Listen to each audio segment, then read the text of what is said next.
Página aqui, diretamente para a nossa capital federal em Brasília, porque no meio de tantos acordos, tantos jantares, tanta pompa, circunstância, tapinha nas costas e alinhamento de propósitos, pelo menos no gogó, por enquanto, é lá no Congresso Nacional, pessoal, que pelo visto está se aprofundando um baita racha na bancada evangélica. Ninguém melhor que o nosso querido Bruno Pinheiro, diretamente de Brasília, sempre ouvindo aí os ouvidos mais apurados, ouvindo os ecos do Congresso Nacional, para trazer os bastidores. Afinal de contas, o que está acontecendo? Quais são os personagens envolvidos, Brunão? E como é que isso impacta o jogo político olhando adiante? Bom dia. Oi, André, ótimo dia a você, a quem nos acompanha. Estão chamando até de comunista gospel. Acontece o quê? Tem um ex-aliado do ex-presidente Jair Bolsonaro, que é o Othony de Paula, do Rio de Janeiro, que na campanha eleitoral teve uma ruptura, ele acabou rachando com os aliados de Bolsonaro, e ele é um líder evangélico e chegou a fazer uma oração para o presidente Lula lá no Palácio do Planalto, esteve com alguns eventos no Rio de Janeiro, com nomes de esquerda, nomes mais aliados aos aliados do governo, e agora ele é candidato a essa frente evangélica, que fazem eventos dentro da Câmara dos Deputados, que reúne representantes da bancada evangélica, enfim. E agora, como ele é aliado lá do Palácio do Planalto, no olhar dos aliados também de Bolsonaro, ele seria um comunista gospel, que não tem como ele ser este candidato. E que se ele se eleger, haverá um racha dentro da frente evangélica e um certo esvaziamento. Aí ontem eu cheguei a conversar com ele, né? E o que ele me disse é o seguinte, que quem não quer fazer um diálogo, que fique no culto. No culto, na igreja, ninguém precisa conversar com ninguém. Na frente evangélica é um lugar de ter um diálogo, porque lá é a Câmara dos Deputados, é onde se conversa. E ele jamais seria um aliado do governo, que ele não vota nem em Bolsonaro, e não vota nem em Lula também, porque ele acha que não compensa, que não é o que ele pensa nesse momento. E aí o seu adversário é quem acaba ganhando ali um espaço um pouco maior, mas se falando de um representante evangélico, ele também disse que os aliados de Bolsonaro querem fazer da frente evangélica uma parte ali como se fosse uma igreja do bolsonarismo, algo que também não pode acontecer. E o maior beneficiário disso é o deputado pelo PSD de São Paulo, o Gilberto Nascimento. Confere que foi vereador aqui há muito tempo. Ele que vai acabar assumindo esse protagonismo quando o Othony aí não sabe para onde apontar. Tentava ser o evangélico do Bolsonaro, não ganhou um cargo, se rebelou, acabou tentando dar algum verniz de legitimidade junto à comunidade evangélica, ali fazendo gestos bem públicos junto ao Lula, que é um eleitorado que ele peca e muito. Afinal de contas, como é que vai acabar esse troço ali? Eu acho que no final do dia não tem racha nenhum. Olha, o que tudo indica, essa eleição ela vai acontecer. É isso, mano? É comigo ou é com... Vai que é sua, Bruno. Vai que é sua. Então, essa eleição acontece dia 26 de fevereiro agora, e aí tem essa discussão. Se o nome de Othony de Paula será retirado e ficará só Gilberto Nascimento, porque sempre essa eleição da mesa ali, da bancada evangélica, tem uma discussão, tem um racha, a eleição é adiada, é cancelada, mas agora existe isso. O Othony de Paula diz que os aliados de Bolsonaro só acreditam no que eles estão vendo nas redes sociais. Se alguém não concorda, aí já está fora do jogo. E aí a gente vê essa ruptura e esse xingamento, que acaba se estendendo até mesmo nas redes sociais. Agora imagina só, esse culto com esses xingamentos e essa confusão toda, né? Tem muita gente fora da comunhão da bancada evangélica ali. Que beleza, que beleza. A votação realmente tende a ser um massacre em favor do deputado federal Gilberto Nascimento, mas a ver, né? Tudo pode acontecer na política, na vida também. Pepe, quer comentar como é que é a tua interpretação dessa movimentação toda? É uma pena, né? Isso tudo é fruto dessa polarização política, da falta de diálogo que a gente tem no Brasil, de não conseguir enxergar quem pensa diferente. Ninguém é dono dos evangélicos. Tem evangélico que é de direita, tem evangélicos que são de esquerda, tem evangélicos que têm um posicionamento muito mais progressista. Ou seja, não dá para você querer pautar e falar que é dono, né, de todos os evangélicos do Brasil. Então é uma pena que eu vejo atitudes como essa sendo tomada. O que a bancada evangélica tem que fazer? Tem que defender aquilo que os evangélicos têm como pauta comum, né? A Bíblia, o amor ao Deus, o amor ao próximo, questões religiosas caras aos evangélicos, como, por exemplo, se posicionar contra o aborto, se posicionar contra estupro, de modo geral. Ou seja, então tem espaço para pessoas de posições ideológicas diferentes, né, estarem no mesmo grupo, não é? Então, quando eu vejo um racha na bancada evangélica, que sempre foi uma bancada unida, não tenho outra conclusão que a gente possa ter, a não ser a conclusão de que isso é fruto dessa distopia política que nós vivemos no Brasil. Enquanto toda essa política paroquial aí estão se bicando, até vários pastores, né? Normalmente os seus fiéis são referidos como seu rebanho. E de uma forma, tecnicamente falando, é esse o termo. Só que, de fato, é muita arrogância, muita gente tentar colocar todo o evangélico, toda a comunidade neopentecostal, religião que mais cresce no nosso Brasil, como se fosse um bloco monolítico, todo mundo pensa igual, ninguém tem personalidade e autonomia, né? Livre-arbítrio. Isso talvez seja o que realmente faz a esquerda nacional se afastar tanto desse eleitorado, né? E tem que ficar fazendo todo tipo de pirueta, maquiagem para tentar convencê-los, mas só fica, não cola, né? Olha, pessoal, antes da gente seguir adiante aqui, quero ouvir Jess, quero ouvir David, não sei antes fazer um rápido break, só para quem está nos ouvindo, sintonizados na rede Jovem Pan de Rádio Morning Show, volta já já. Agora sim, Jess, quero te ouvir aí, até porque quando o Pepe estava falando, você fez aquela sua carinha que eu adoro, porque aí agora que vem o contraponto. Vai que Não, é porque eu discordo sobre o momento, a polarização, a interpretação de muita gente dentro da bancada evangélica sobre o Otônio de Paula, entre os parlamentares, é de um certo oportunismo que não causa com a causa dos evangélicos no Brasil, mas sim com as prioridades que ele tem de momento. Ele que estava amigo do Bolsonaro e de repente é melhor amigo do Lula, e é paz pra cá, é Crivella no passado. Então, assim, para um povo que tem na fé uma questão de hombridade e verdade também, esse jogo político pode parecer extremamente pretensioso e maléfico. E vale avaliar que não é a primeira vez que ele encontra esse obstáculo.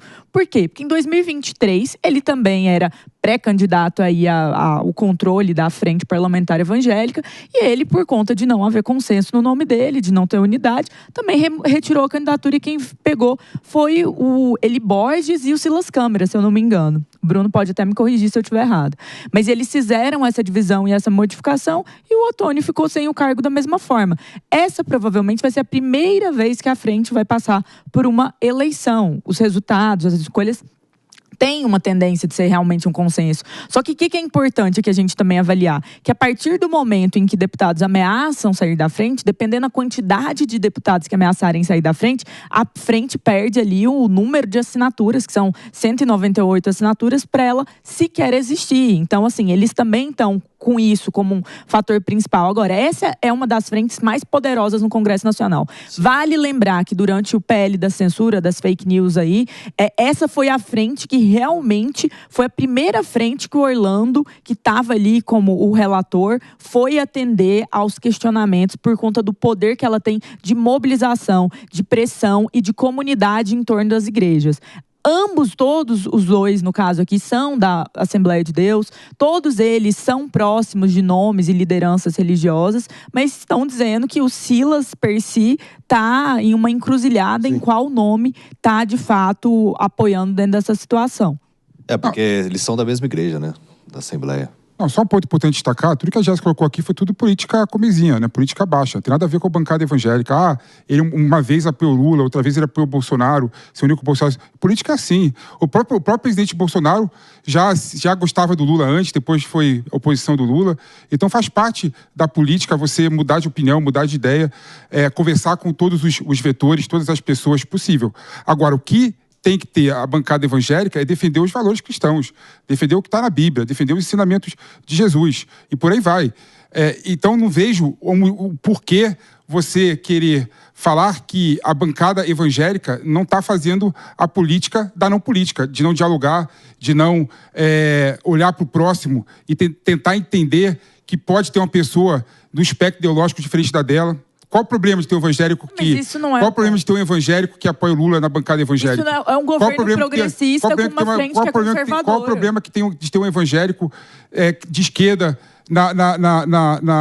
na bancada evangélica. Nenhum problema. Isso Não, aí ninguém tudo. tá falando que O tem um que está problema, a gente tá acontecendo, na falando de verdade, liderança. o que está acontecendo, na verdade, no meu modo de ver, é que as pessoas estão reproduzindo, infelizmente, as práticas nefastas da política atual, o ódio a quem pensa diferente, o ódio a quem tem um posicionamento diferente na bancada evangélica e nas bancadas setoriais.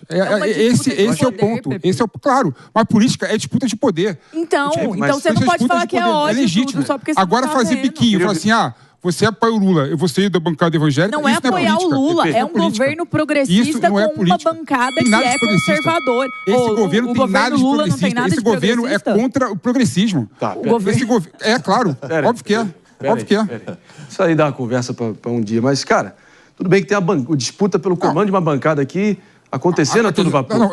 Mas a gente individualizou o caso do deputado Ottoni. Ele que arque com as consequências. A questão é o seguinte, vamos lá, eu vou explicar a minha fala, né, pelo seguinte. Pepe, se você me permite, só para recepcionar os ouvidos atentos de todo mundo sintonizado na rede Jovem Pan de Rádio Morning Show de volta. Tema da vez o racha profundo, será?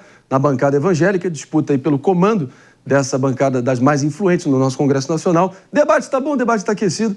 Felipe Monteiro sempre polemizando com a palavra dele agora. Assim, vai que é tua. Quem fala que o governo Lula é progressista não entende nada de progressismo. Não entende nada de a esquerda experimentalista, que é o que há de mais moderno na esquerda no mundo todo, né? A esquerda e a direita hoje em dia são zero progressistas. São as mesmas... É a mesma coisa, né? O Lula é o pobrismo, Bolsonaro também é pobrismo, né? Colocar o pobre no orçamento. O Lula e o PT, políticos identitários, o Bolsonaro e a direita guerra das narrativas, né? A tal guerra cultural. Ou seja, é exatamente a mesma política. Não tem mudança nenhuma de espectro e mudança nenhuma de posicionamento político. Não tem nada de progressismo nesse governo. Tem nada, tem zero. Com todo respeito, zero. Como não? Com todo respeito, eu acho que Fala uma medida progressista a base do seu argumento é a mesma base do famoso argumento de que o socialismo de verdade, o verdadeiro que eu sei que funciona, nunca foi testado para valer na prática. Então, logo, o que a gente está vendo aqui é uma grande fraude, é só um remendo. Fala uma medida progressista do governo. Até o final. Então, desafio, fala uma medida progressista do governo. Qual foi a medida progressista do governo? Qualquer receituário progressista econômico normalmente preconiza o quê? Gasto, taxa. Isso é progressismo. Políticas estatizantes. Não tem nada de isso é antiprogressista. Não, isso não é Eu vou te falar. Política identitária é antiprogressismo. Quando a gente olha para a questão, por exemplo, de muitas vezes dar espaço para a população LGBTQIA+, isso é zero progressismo. Espaços de cotas, isso é uma coisa que é discutida dentro do governo. Espaço de cotas quando a gente vê a perspectiva sobre drogas do governo atual, a gente que medida o governo botou que foi a favor das drogas? Mas aí é que tá, Pepe, não é só sobre a medida, é a defesa. Que defesa o governo fez sobre droga? Você concorda comigo que se eu pego o plano de governo do Lula, o plano de governo do Lula é progressista? Zero progressista, é mais do mesmo. Quê? O plano de governo do Lula é a volta a 2001. Ou seja, o que é progressismo nisso?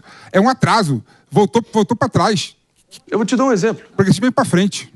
A composição do governo... O conservadorismo também olha para frente, não é? O conservadorismo aceita as mudanças, mas de forma paulatina. Sim, é diferente a questão.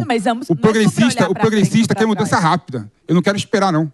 Mas é o tipo da mudança. Vamos lá, governo, senhores, por favor. Esse governo retarda a mudança. Tá. Não é progressista. Eu concordo que ele retarda a mudança. Eu acho que o caso nesse governo, da composição que foi feita, como ele foi arquitetado, que mais revela o efeito nefasto de um progressismo levado às últimas consequências, foi exatamente na criação do ministério que abrigou a irmã da Marielle Franco, a Aniele Franco, e o próprio Silvio Almeida, que era o grande baluarte do progressismo no governo federal, ele acabou sendo devorado pelo monstro que ele alimentou e ele incentivou, que é essa sanha persecutória de cancelamento desenfreado, tudo sob a desculpa esfarrapada de estar protegendo grupos marginalizados.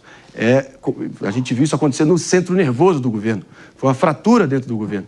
Se isso não é o progressismo elevado à enésima potência, com seus efeitos deletérios, eu não sei mais o que é. Eu não sei mais o que é. Cara. Eu não sei mais o que é. Dois ministérios completamente irrelevantes, com orçamento ridículo. Não, mas tem política nenhuma. Relevante, pautou a imprensa por 2 semanas. E outra coisa, existia o mesmo ministério no governo Bolsonaro, sobre a pauta de secretaria. Né? Ou seja, então não é o mesmo ministério. É exatamente a mesma coisa. Não. A mesma coisa. Você acabou de dizer que são status diferentes? Status diferentes. É a mesma coisa. Pessoal, eu vou pegar um exemplo bem simples, mas para mim é simbólico. Linguagem neutra em hino nacional. Quem defendeu a linguagem neutra em hino nacional? Ministro que fala Quem bom defendeu... dia a todos. Isso é progressismo na sua perspectiva? Vamos fazer uma aposta não, é uma aqui, pergunta. Você... Eu tô te claro que não é fazendo uma progressismo. pergunta. Isso não é progressismo. Óbvio que não é progressismo isso. Linguagem neutra. Não é progressismo. Você não sabe o que é progressismo. Ai, Pepe, você que quer caracterizar progressismo quase como se fosse disruptivo. Que linguagem neutra é progressismo? Linguagem neutra dá pra trás. Progressismo também. É igual a língua do I, linguagem neutra. Mas você vai falar que esse governo defendeu a linguagem neutra? Progressismo é andar pra frente. Vamos ouvir aqui. Progressismo é andar pra frente. Então todos os movimentos sociais vão falar que eles são progressistas. Vamos levar em consideração que você está certa. Defender a linguagem neutra é um ato progressista. Qual o ato do governo que defendeu linguagem neutra e hino nacional? Vários ministros falam desta forma. Hino nacional, linguagem neutra? Não estou falando. Eu estou falando do evento com Boulos, em que o presidente Lula estava presente. Isso aí foi um evento privado. Compõe a federação que ganhou a eleição. A pergunta é uma coisa, deixa eu falar, por favor. Pepe, por favor, vamos ouvir, cara. Quando eu falo, você me atravessa. E eu deixei você me atravessar, porque eu não tenho medo do debate assim, tete a tete, não. Meu Deus, mas deixa a pessoa completar. Você está exaltado, cara. Vamos lá. Não, você está mentindo, Jess. Não, vamos lá. Falar que o governo tem como pauta oficial defender a linguagem neutra nacional é mentira. Bola no chão, isso é um desserviço, principalmente para quem está nos ouvindo, mas eu quero só reforçar aqui, como diria, não leve ao pé da letra o mensageiro, mas o Olavo de Carvalho, porra, ele dizia, o volume da sua voz é diretamente proporcional à fraqueza dos seus argumentos. Então vamos ter aqui, respeitar o amiguinho, vamos fazer aqui uma dinâmica boa, toque me voe, bate e volta, é isso, tá? Não vamos falar um em cima do outro, que isso só enfraquece o argumento de todo mundo. Bruno Pinheiro, para dar uma amenizada aqui, mas também quero te ouvir, porque eu sei que você é um cara que tem lado. Como é que você viu essa discussão toda aqui? Só um ponto que é importante entender que o governo já está numa jogada de uma reeleição. Então, para o governo, é importante ele conseguir acessar ou infiltrar na frente evangélica para conseguir também os evangélicos, porque há o entendimento que os evangélicos são automaticamente eleitores do ex-presidente Jair Messias Bolsonaro, ou são ligados à direita diretamente. Então, há um entendimento de que hoje é necessário o governo ocupar um espaço no Congresso, tanto no meio de representantes do agronegócio e também entrando na frente evangélica. Mas, aparentemente, o governo escolheu o nome errado para ser representado dentro da frente evangélica. Otônio de Paula, que era um aliado de Bolsonaro declaradamente em diversos eventos, começa a se aproximar do governo Lula e automaticamente ele retorna para o Congresso levando essa mensagem do governo, o que também não representa alguém que é tão fiel, alguém que não tem um exemplo de fidelidade. Então, se o governo está acreditando que Otônio de Paula será o representante do governo lá na frente evangélica, novamente fez uma escolha errada. É isso aí. Vai dar o que falar?